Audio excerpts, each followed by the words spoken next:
Hi, everybody. I'm Sean Self. Welcome to Career Live. This is a special edition. We are on Friday mornings this week. Next week, we'll revert to form. We'll be back at 7:30 a.m. I was traveling yesterday, and so hence the change. Thanks for joining us. I really appreciate you being here. We've got a full schedule today. We're going to be talking about how to maintain the right balance in a search. I did 27 years of executive search. And I really understand it's really hard on people. Trying to find a job, it's a different kind of job. We're going to talk about that today. We're also going to talk about how it really wears people down because it is a different kind of work than you normally do. I've been there, I've done that, so I kind of understand what this is all about. We're delighted to have you with us today. So let's get busy and start talking about this important subject. There is a lot of stress that comes with looking for a job because it is not the same kind of job you always do. You don't have the backup resources. You're not in an office structure. Even when you were working remotely doing the COVID issue, we were connecting with people on video all day. And somehow, if you're not careful, you can get extremely isolated looking for a job, and that wears on you. Now, let's start off with a fundamental principle. Gordon Bethune took over Continental Airlines when it was really in terrible shape. Frank Lorenzo of Texas International, Eastern fame, had basically almost killed it. They were just another step away from bankruptcy when Gordon Bethune was recruited. Now, Bethune is an interesting executive. He was an airplane mechanic at first. Then he worked for Boeing. Then he briefly did a stint with United before he became Continental CEO. And he took that airline from worst. They couldn't even arrive late on time. They couldn't get your bags from one location to the next without screwing it up. But he literally took Continental when it was one of the worst airlines out there. It had been a great airline when Robert Six ran it. It was a terrible airline, terrible customer service relationships. And he took it from worst to first. Why? Because he built a mental culture in that organization that was about executives. And it was about lying to your employees. You don't lie to your doctor, you don't lie to your attorney.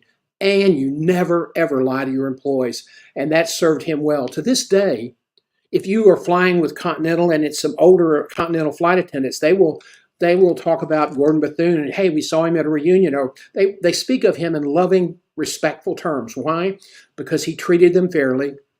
He had to cut salaries. He had to do a lot of things to get the cost under control. But he promised them, when we're successful, I will help you regain these losses through bonuses and through increases in pay. Plus, if you come to work every day, you qualify. And so every quarter, if you had perfect attendance, somebody was driven out, a name was driven from each base of operation: Houston, Newark, Cleveland, Chicago, and they drew a name. And if your name was drawn, you got a free Ford Explorer. So he did a lot of innovative things. He was a brilliant CEO and left in a dispute with one of his board members, a guy who I don't hold in respect, who ran Texas Gulf Pacific, the private equity company, who had a holding in Continental and Arizona, the Arizona airline, America West. And a lot of people's suspicion was sharing confidential Continental information with America West. And Bethune finally said, if you get him off and he wants me to go, I'll go for the good of the airline. He did. Long term, it wasn't for the good of the airline.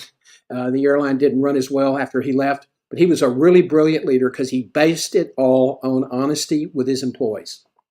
Now, the first thing you got to do in a search is don't lie to yourself. Why were you the one that they laid off? Why did you get fired? You need to think about these things and analyze, because in a layoff, it wasn't a democratic process. You were laid off because somebody else got picked over you. And that's not a particularly nice thing to think about. But you need to be honest with yourself, and you need to go through the process of grief. But being very honest with yourself throughout this search is going to be extremely important. To be successful, you must be positive, you must be well prepared emotionally and mentally. In our office hours the other day, I talked about this, that in the morning you need to program your outlook. You need to think about things that are going to lift your spirits for the day. What happened yesterday, happened yesterday. You learn your lessons at the end of the day and then move to the next day. You program your outlook. You think about being really upbeat. You think about what you're grateful for. You think about the gifts that you've been given, your family, your wife, your friends that are supporting you. Think about the positives for the day. The next thing, at bedtime, you program your brain. Why is that? Well, your brain talks to you all night long. You don't know it, and if you beat yourself up, your brain's going to just reinforce that message all night long. So that's going to pretty much screw up your next day. So at bedtime, think about your successes. Give yourself some credit, very quietly to yourself. If you're spiritual, pray, ask for guidance to be positive and outgoing, because it's really this is a real battle. So you need to prepare yourself for bed, but go to bed with a positive state of mind. During the day, you need to program your growth. And that means you're keeping notes in your journal. You're thinking about better ways to tell your story. You're practicing you're always practicing your tell me about yourself answer, because you may do the same answer 10 or 15 or 20 or 30 times, and the 31st time you may say something that is absolutely a breakout. So you're constantly working to do a better job delivering your story. Actors will tell you that they rehearse the lines with themselves over and over and over again, and then they rehearse with members of the company, and they're playing off each other's energy because they're trying to have that breakout where they find the best way to deliver the line. And you've got 20 or so questions that are going to be asked in an interview process, and you practice all those answers all throughout the day when you have some time. And you make journal notes, ways of things that you want to stress in the future. So you got to be emotionally aware. These daily routines that to support work and emotional development are absolutely critical. So you start your day on a positive note. Do not beat yourself up. That's self-abuse. And psychologists will tell you, if you beat yourself up, and I was an Academy Award winner in that category for many years, if you beat yourself up, your state of mind is absolutely going to go into the pot. And now you will not sleep well. You will not begin the next day in the best positive frame of mind. You go, oh, I'm okay. You won't be your best, and you have to be not just your best, but better than your best. So it's really important to take care of yourself physically. Watch what you eat. Don't gain too much weight. I know it's hard to pass that refrigerator without opening it, but you want to be very, very careful that you take good care of yourself, that you get some exercise, you're out and about, you're connecting with people. It's really important. And keep that journal. That will be so meaningful for you because you're going to have moments where you feel really negative. Write it down. Get it out of your system. Okay? It's really, really important.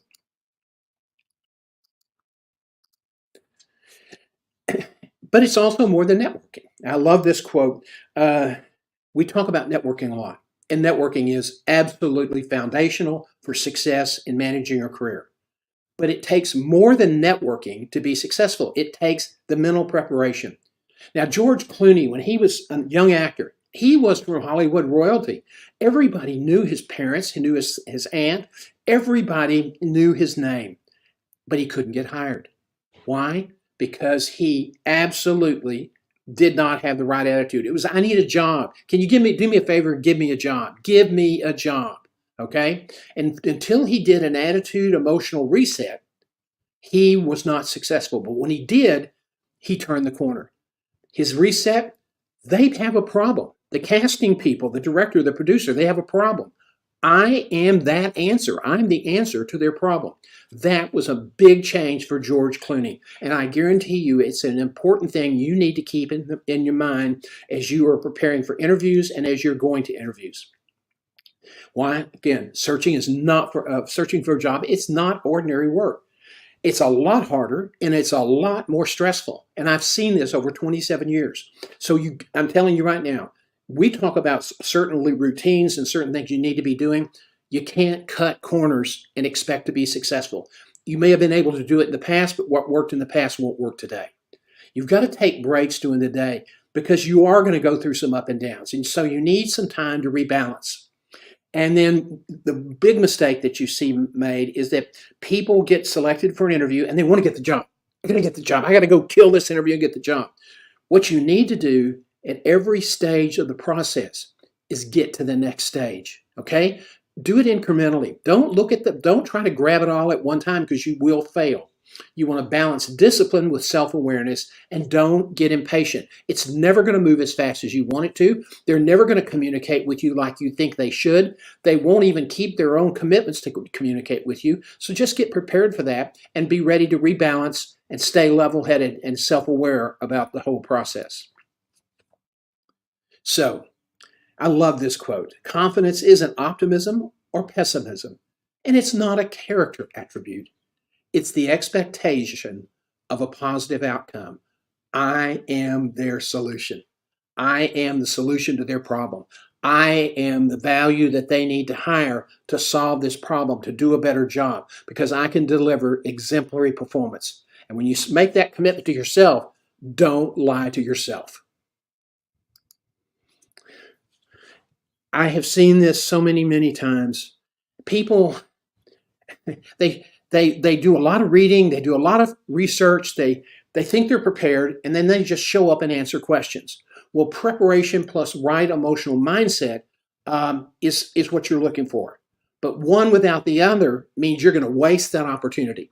If you don't sell yourself, if you don't come prepared to really connect the dots, to show them how your value will benefit their organization, you won't succeed. In this environment, organizations aren't hiring just good people. They're looking for the high-hanging fruit. And if you're going to be the one that gets the job, you're going to have to really absolutely, at every turn, be sure that you demonstrate that you are an exemplary pick, that you are going to deliver better than normal, better than average performance, because that's how you hold yourself accountable. So you can't go and just answer questions.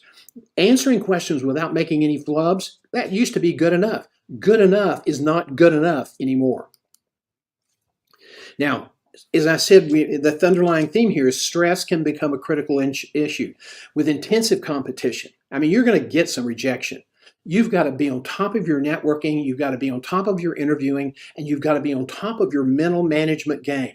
because you're going to get rejected. You're going to feel like you have a job and then find out it went to somebody else and you don't understand why and they won't tell you, and you ask for feedback and you never get it. That's very stressful.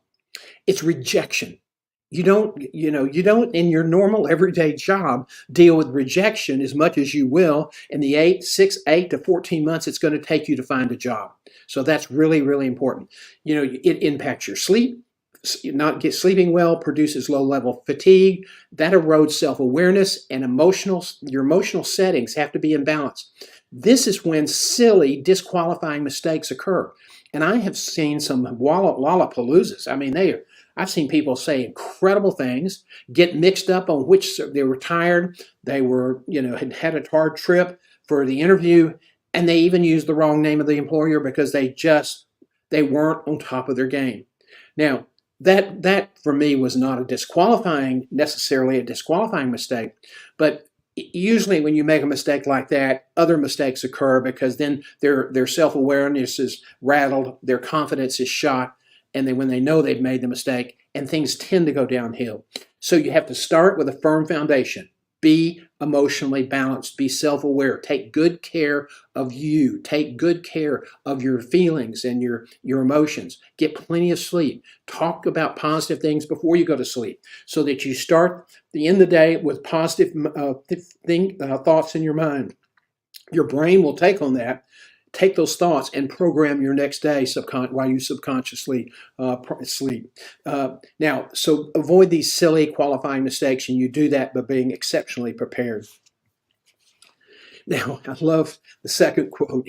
A friend of mine the late Terry Satterwhite, who was a infectious disease doctor at the University of Texas at Houston in the 80s when I was at Herman, said, some days with things, just bad things happen, and you can feel lower than hammered whale poop, okay? That's going to happen. There's no question it's going to happen. This is when you've got to dig down and lift yourself up. Lifting yourself up is really, really important, and you have to get back to get where your emotional well-being, your preparation, everything is imbalanced at the top of your game. Now, I absolutely guarantee you will need one of these, okay? Now, some people can be cheerleaders for themselves. I need somebody to cheer me on. It changes my whole work performance. That's just the way I'm wired. Some people say, well, God, if you were really a pro, you wouldn't need that. That's a weakness. No, everybody's wired differently. Everybody's made differently. So don't try to think I'm not strong enough or good enough because you need somebody to help keep your enthusiasm tank full. Why is this important? I guarantee you, if there are 5 people in the room or in the search, and they are all relatively well matched in terms of education and credentials and experience, and they all do a reasonably good job interviewing, let me tell you who's going to get hired. First, it's the one who was enthusiastic, and with all their answers, they showed energy and interest in the job. The late Anglican cleric Charles Wesley said, when a man catches fire with enthusiasm, people will come from all over to watch him burn. When I first heard that, I thought, God, that is sick. But I realized that that's who I am. That's me. I always had people that were always supporting me. They always figured out John can do just about anything we want him to do, but we got to be sure he stays enthusiastic and stays focused. And those are my challenges in running my business and trying to build my practice. Now, some people can be their own cheerleader. Sometimes our spouse just is not into that. They don't think they need to. They didn't see it in their family growing up, so they're not prepared, equipped to do it. Okay, you can't get a divorce over that.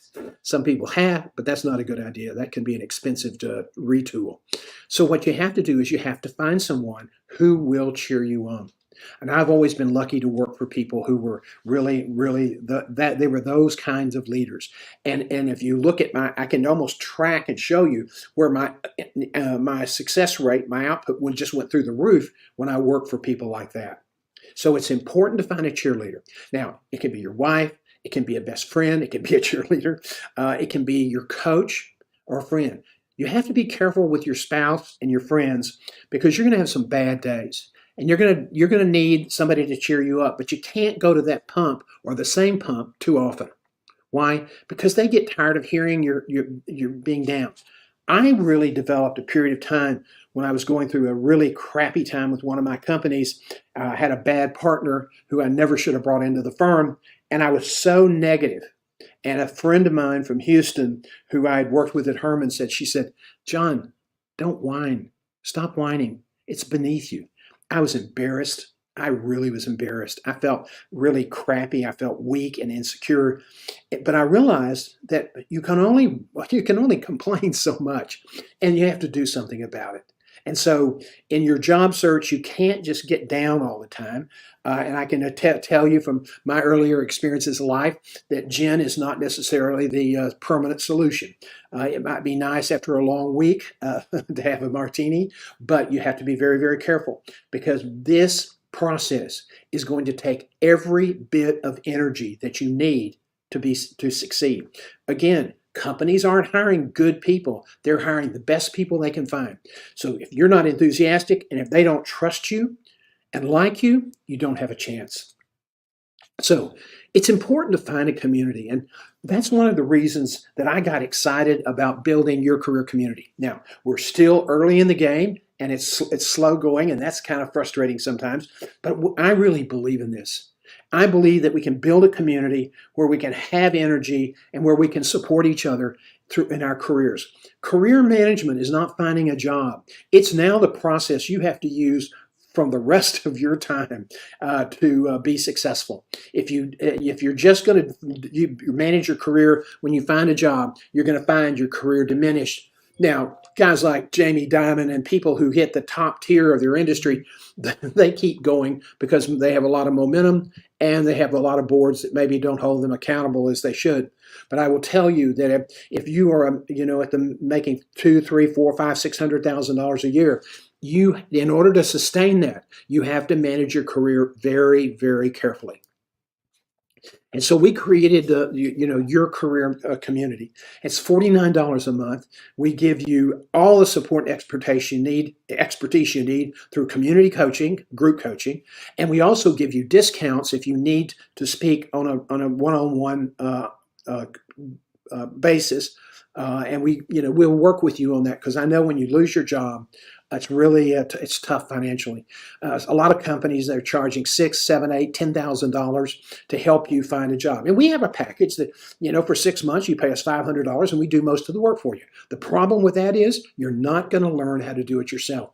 And when we finish, you won't know how to do this on your own. So we're big believers in teaching you the skills and then using our community platform to keep you going for the future.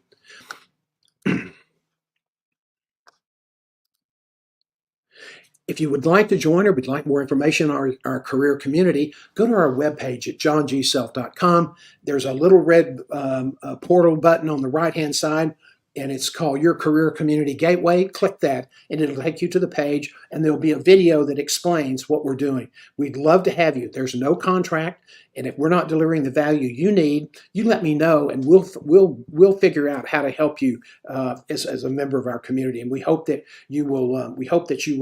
Look this over. We hope that you'll join us. Now, every week on Wednesdays we do office hours, which is a community lecture on some element of job management, job search. On Fridays, we do at 11 a.m., we answer questions from people either through the email or live questions, and that's at 11 a.m. Central Time, and that will come air today on the same settings, YouTube, our LinkedIn package, and Facebook. So that's a way for you to get your questions. We don't use your name. They're all confidential unless you say, hey, post my name because you want some more recognition. So, and then after these streams end, they're up on YouTube. And at some point now, as our membership grows, this will become members only material. So we hope that you'll join us and give us your thoughts. How can we help you do a better job managing your career? How can we help you move to the level of exemplary performance? Because that's what's happening. There's so much going on with AI. It is breathtaking how fast it's evolving. And I've read over the last 4 weeks two very important articles that I'm going to be summarizing in my newsletter on Sunday on Substack that shows how everybody thought, okay, this is going to happen, and then it's going to take some time for the next step to happen. Boom, blew through it like a rocket. So we'll be featuring that in your Guiding Your Career newsletter that drops on Sunday. And if you have suggestions on issues you would like addressed, let me know at john@johngself.com. Now, if you'd like to submit questions for the live stream today at 11, it's info@johngself.com. But don't forget to join us in our career community for $49 a month. We will work hard to be sure that you get the kind of support that you need and to be successful.